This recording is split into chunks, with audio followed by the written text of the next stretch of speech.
সুফি জগতের উজ্জ্বল নক্ষত্র আলহাজ শাহ সুফি মিজানুর রহমান সাহেব,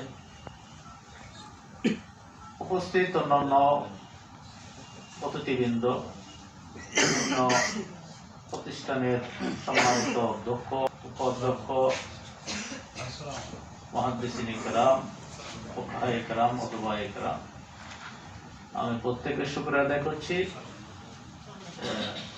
বিশেষ করে বরহুজুর কেবলা আল্লামা আজিজুল হক আল কাদরী রাহমাতুল্লাহ আলাইহির ৭ম বার্ষিক উরুস শরীফ আগামী ৩১শে মার্চ অনুষ্ঠিত হবে।